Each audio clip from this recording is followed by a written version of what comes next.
పట్టాభిషేకంలో చాలా ముఖ్యమైనటువంటిది ఏమిటంటే ఆంజనేయ స్వామికి జరిగినటువంటి గౌరవం. సీతమ్మ వారిని రామచంద్రమూర్తిని కలపడానికి దైవము అనంటే హనుమంతుడే అని తెలుసుకోవాలి మనం. రామచంద్రమూర్తిని సీతమ్మని కలిపినందువలన హనుమంతుడికి వచ్చిందేమీ లేదు ప్రయోజనం. ఆయనకేం పట్టాభిషేకం చేయలేదు, ఆయనకేం కిరీటాలు పెట్టలేదు, ఆయన ఎప్పుడూ సేవకుడే.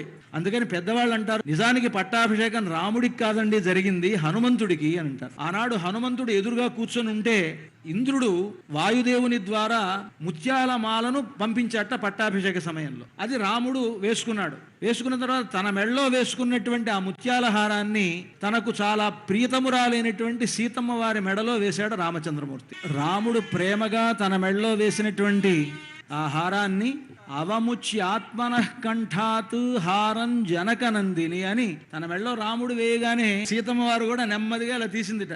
తీసి అవేక్షత హరీన్ సర్వాన్ భర్తారంచ ముహుర్ముహు, ఎదురుగా ఉండేటువంటి వానరులంతా ఉంటే వాళ్ళనందరినీ ఒకసారి చూసిందిట సీతమ్మ.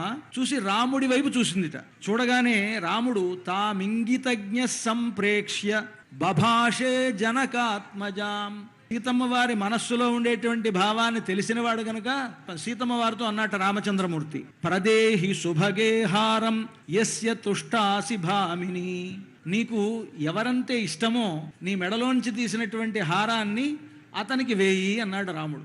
అనగానే వెంటనే సీతమ్మ ఆలోచించాల. హనుమంతుడు ఎదురుగా ఉంటే హనుమంతుడిని పిలిచి హనుమంతుడి మెడలో దదౌ సా వాయుపుత్రాయ తంహారమసితే క్షణ, అది వాయుపుత్రుడైనటువంటి హనుమంతుల వారి మెడలో సీతమ్మ వారు వేసిందిట.